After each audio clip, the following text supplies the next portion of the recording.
India versus South Africa ODI on the Outside View Live, powered by Vespa and Aprilia. So let's take a look at the SXR 160 before that.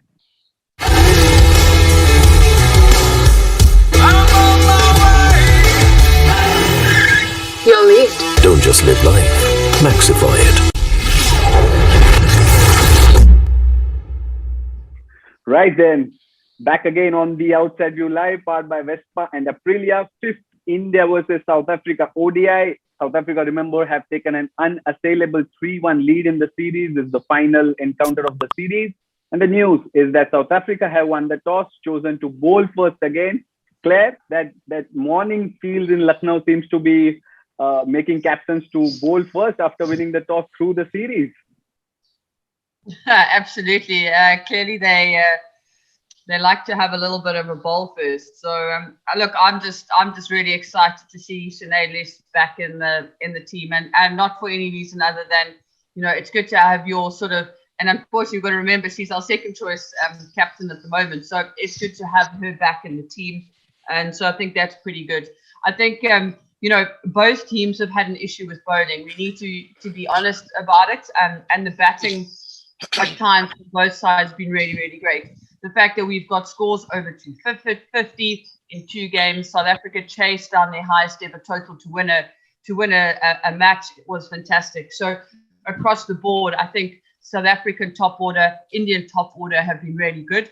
Both sides have had big issues in terms of their bowling, and they're going to have to sort that out pretty quickly. We can see in ODI cricket that batting can get you a very far way. And batting almost seems, it's almost a fake impression that it wins you the match. But at the end of the day, if the bowlers can restrict and can save 10, 20 runs here and there, often that actually causes you to get the win at the end of the day. And it's because you're chasing a slightly lesser target. So it's going to be really important for both teams in this 5th ODI. I feel the goal is going to be to get the bowling sorted out. Yeah, Boria, we talked about India's strength being their batting. In fact, in the last 2 games, their batting really came good. It's the bowling that let them down, and yet again, they are batting first in the final ODI. So, how do you look at this? India will yet again bat freely, you think, or will there be a conservative approach at the start? No, you have to believe that you can win this, and there is nothing called dead rubber in international cricket. Look at the series scoreline 3-2. Does that look nice, or does 4-1 look nice? 4-1 is a thrashing. Let's be clear. 4-1 is a team coming to your home turf and handing it to you in a very emphatic manner. 3-2, and you will say, oh, you know what, Duckworth Lewis, you know what, one bad game, we were close, and we can actually beat South Africa. So it's a even Stevens kind of battle. But 4-1 is a resounding thrashing.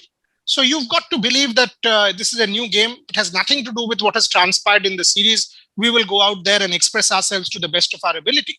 Having said that, I would have actually wanted South Africa to bat first, because you won the series. So why don't you not try everything out? Because, you know, you will get different conditions. You will get different because there's not. So this is a pattern. You chase very well. You proved it. Why don't you try different things? And that is why even in the men's game, I wasn't dissatisfied with India batting. Same here. So if India is doing the tougher thing, which is batting first, I don't have a problem, because going forward, you will have to be accustomed, you know, you've got to be out of your comfort zone. And that's what India will have to do. 2 things I would want India to do here. 1, Smriti Mandhana will have to tell herself she's an absolute champion. So you cannot throw it away. 16, 20, 25, and then 1 bad shot. Can't happen. Number 1. Number 2, Mithali Raj, 36, 45. That needs to get to 75, 80, 100. Cannot throw it away, just too good. So these are the 2 things I want to see in the batting. And then you give that score and go aggressive. Put your close-in fielders in. Yes, that can result in a couple of boundaries. I don't care. But a slip, if you're starting with spin, a close silly point or a forward short leg, put pressure. You've got to pick wickets and not let them run away to a start. Yeah, fair point. So, Claire, you have a counter to that. Like, why would South Africa not try to put themselves in a tough situation when they seal the series? They could have easily chosen to bat. Or is it about why change? What's working? What could be the thought process behind that? Yeah, look, I totally agree with Boria. I would have liked to see a little bit of experimentation. If you don't win the toss, you don't have a choice, but you win the toss. So sort of take the bull by the horns and make a decision which way you want to go. But I just think at the moment it's kind of like, well, they've been successful chasing. It's their strength at the moment. It seems like it. So they're kind of falling back into that, and that's their sort of comfort space. Yeah, absolutely. You know, in an ideal world, I would have liked to see them experiment, play around a little bit, and say, well, let's now set a target and see how it goes. You know, we can see the teams come out and they've done a little bit of a reshuffle, and so we see Lee is out just to make space for Sine Lee. So I also wonder if that's playing on their minds a little bit, the fact that now they've changed the opening partnership. Well, they'll have to now change the opening partnership, and what will that kind of do to the confidence at the top of the order? So there again, okay, cool. Let's maybe just go back to what we used to do, and that's chasing, and not putting too much pressure up front on the batsman. Okay, India batting first, but here's a question, Claire. Lizelle, you mentioned she's not there, and Nadine de Klerk has come in, Sune Lee has come in, no Ayabonga Khata as well. But Lizelle, look at the numbers: 288 runs in this series, 4 games, average of 144 in 4 ODIs, and people say that she's a one-match wonder or so because one impact innings is what she on an average plays in a series. But this series has changed it all, and that strike rate is also not bad, 86.22, and the second is Poonam Raut, India's best, 253. But look at that gap, and the impact, as I say, is clearly on Lizelle Lee's side. So will South Africa miss that when they come out to field also? Because remember, she's good in that backward point region, manning that area, diving around at even mid-off, etc. So how big a miss would Lizelle Lee's absence be for South Africa? You know, obviously it is going to be a loss for South Africa, but I think it's a worthwhile experimentation, and it's a worthwhile rest for her. She's been fantastic. And I've always been a fan and a supporter of her, but it's just like, for me, something has never quite clicked with her. She's got this aggressive ability, but at times she almost lets her mind wander, and she just falls on the fact that she's got such good hands and such good eyes, and then the technique doesn't quite follow that. And we all know that, you know, good hands, good eyes can only get you so far, and then the bowlers start to figure you out. And for me, after that first ODI against Pakistan, where she went out playing across the line, it was like a penny drop for her. And she came back in that second ODI against Pakistan, and you could see, I mean, my impression was she probably spent about 10 or 12 hours in the nets over a 2-day period to correct that technical issue. And she absolutely nailed it. And technically, from that second ODI against Pakistan, she has been a phenomenal player, and we can actually see the consistency coming through in her. And that's only, for me, been the issue around her performance for South Africa. We know she can win matches for South Africa. We know she's a phenomenal batsman, and she has the massive ability to score really, really quickly. But you don't want her doing that 1 in 8. You need her doing that 1 in 3. And I'm also not talking about necessarily having to go out and getting 80s and 100s. But your opening partnership sticking together and getting over that 100 mark, we see when that happens, the kind of success you get both in the women's game and in the men's game. So for me, she really has been a class act that when you know you've got a problem, you really put your mind to it and you correct that issue. And she's just been fantastic this series. So yes, South Africa will miss her. And the opening partnership for South Africa has been very, very successful at the moment. But South Africa also need to understand who else can step into those shoes. What happens if we have an injury? What happens if we have an illness? Like we've seen Laura Wolfart having to step up and captain the side because both Danae and Sine were out for, obviously Danae for injury and Sine for illness. And that's what you've got to prepare yourself for the whole time in international cricket, because you just don't know what's going to happen. Yeah, fair point. That Boria, coming to the Indian side, 4 changes, and the majority of them is lower down the order, which tells us what their problem is, the bowling. We'll talk about that, but the first thoughts I want from you is about Radha Yadav missing out. Jhulan Goswami, of course, comes back. Monika Patel comes back too, but Radha Yadav missing out after just one game. We saw that with the men's team where Surya Kumar Yadav made his T20 debut and then sat out the next match. How will such decisions impact the players' mindset, you think? I actually think this tells you that the team management actually considers her as a kind of a T20 specialist.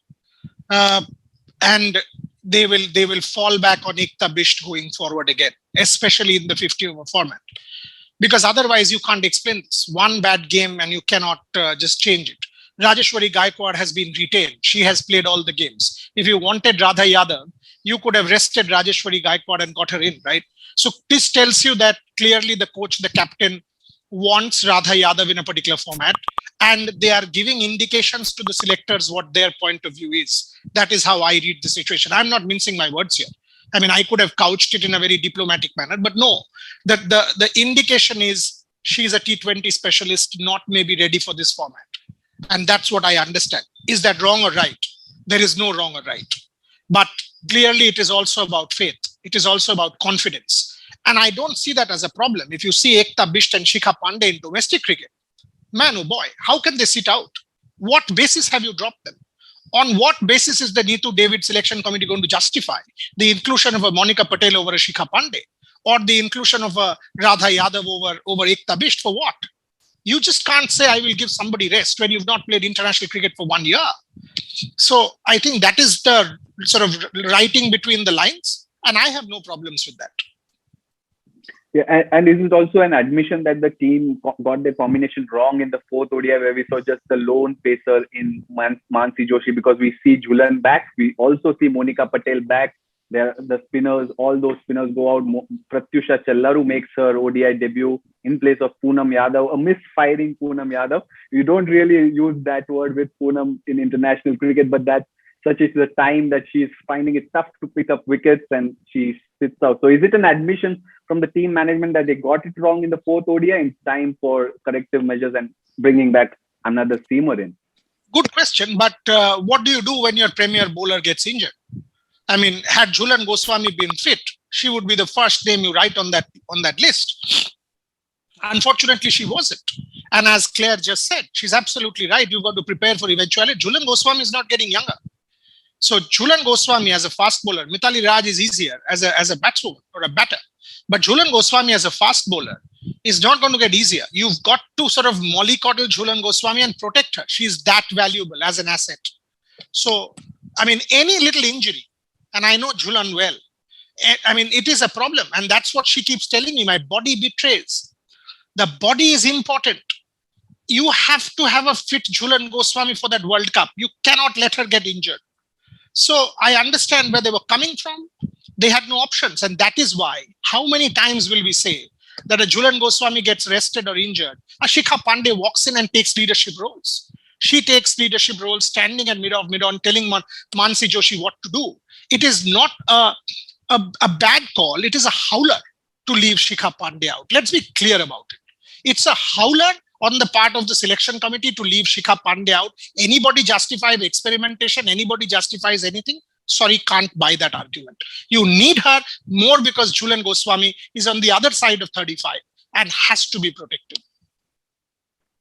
Yeah, there's an unknown commodity in this Indian lineup today. Remember, Pratyusha Challaru is on ODI debut. You can read more about her on womenscrickzone.com. There's a nice piece about how she's come up and what were her first thoughts or first reactions when she got the news of her selection. But there's also Dayalan Hemalata who's making her comeback. Deepti Sharma misses out. All those big names or the mainstays of the side are gone. Claire, South Africa, will they be rejoicing there, Claire? Looking at this Indian 11?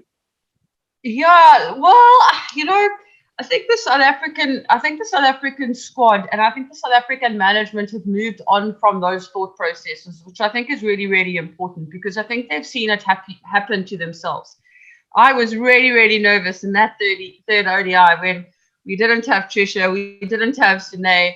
I was like, and if you think about it, we didn't have Chloe, we didn't have Danae. Those are four core players that if you had everybody fit and no illness, that they would be in your side. So I think South Africa have seen it happen to themselves, that you give players opportunities and they do put up their hands. I hope that they approach this game with absolute professionalism, and I don't see any reason that Hilton will not allow them to do that. I think it's vitally important that they show that they can be one of the best teams, ODI teams in the world, and really mix it up with England and Australia. We've seen them mixing it up with India in India's home country, and I think it is important, that they carry on doing that. Often people want to say, oh, okay, well, it's a dead rubber, there's no point, what South Africa won the series. But you also got to understand, every single game in international cricket is vitally important. You're picking points up the whole time. It's helping your rankings. It's helping you qualify for different World Cups, different competitions that are coming up. And you can't see any game as an easy game. It's like waking up, early in the morning and going to work and going, oh, well, it's an easy day. I'm not going to, they're professionals. They're approaching an 8 till 5 job. It's just slightly different. They're just doing different things. So you can't be unprofessional when you're walking out to the crease because you're working, essentially. Yes, you're lucky to be, following your passion and playing your work. But at the end of the day, they have to be absolute professionals. Look, I cannot disagree with Boria. I think the fact that the selectors left out Sudarshanan Pandey for this series was absolutely ludicrous. And we saw what happened. Julian was injured. It would have been the perfect situation to have Sudarshanan Pandey sort of really herd the team together, sort of lead the bowling attack and be able to put up the hand. But we saw in the fourth ODI, that there was no one really to do that. And for me, that it's almost a gaping hole within the setup for India, that they just don't have anyone to step up and fill Gulan's boots. Not to say that will ever happen, because he's just a fantastic player. But you need someone there who has that experience, who can help guide the youngsters. And I think the problem for India at the moment, that the spinners who traditionally have done the job really well for them and have picked up the wickets just haven't done it. And if you look at Poonam, the fact of the matter is, I think I'm right in saying this, I don't think she's picked up one wicket in this ODI series. And I mean, that's a huge, it's a huge loss for India, because you would generally be thinking over 5 ODIs, she would probably be picking up at least 8 to 10 wickets in a 5-match series. So I think there's a little bit of panic maybe coming through from the Indian side, trying to say, well, how do we get these wickets? How can we slow down South Africa and limit their ability to finish games? Because I think that's what we're also seeing, is they're starting to learn how to control the batting innings, control the chase, and then really be able to perform at the end of the innings and get your win. Yeah, Poonam Yadav has been nullified. The threat of Poonam Yadav has been nullified by the way Lisa Lee has played. But India have a like-for-like replacement in Pratyusha Challaru, the debutant, who bowls leg spin, bats down the order, handy bat as well. Right, let's move towards wrapping up this show. Boria, final thoughts. Do you see a change in that batting lineup, and what's the score range you think India will get in this final ODI?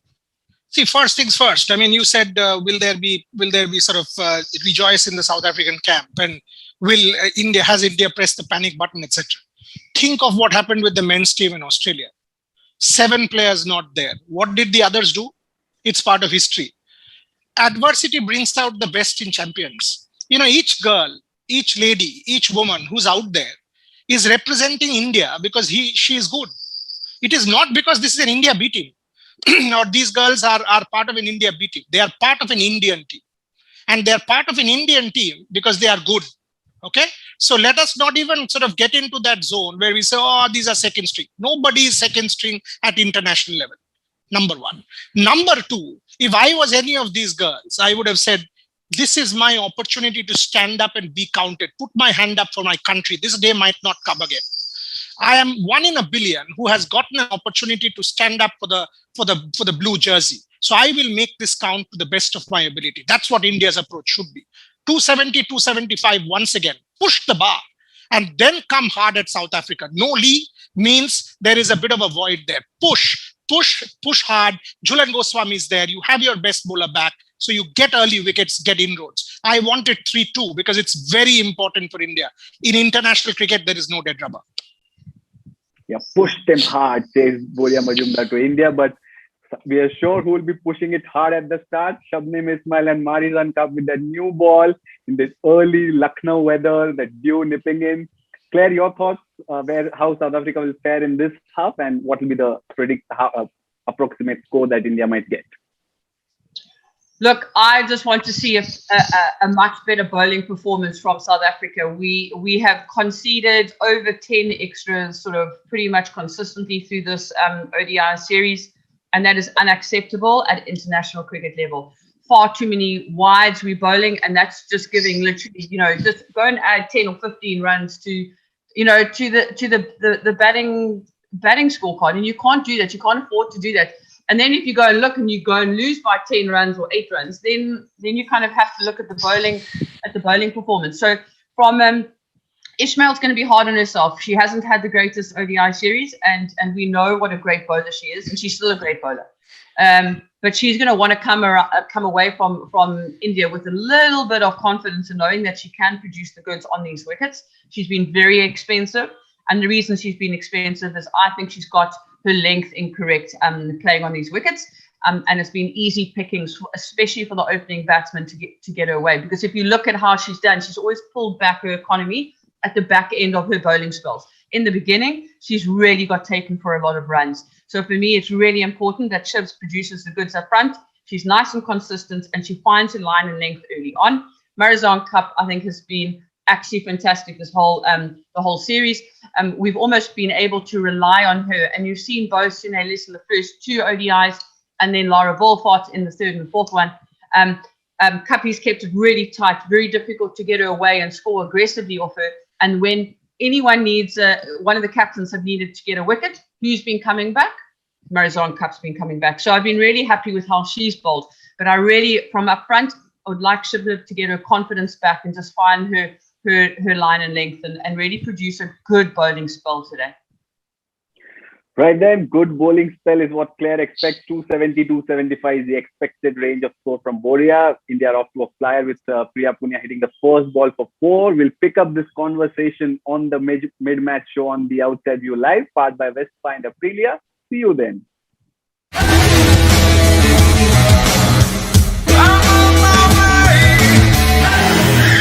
You're late. Don't just live life, maxify it.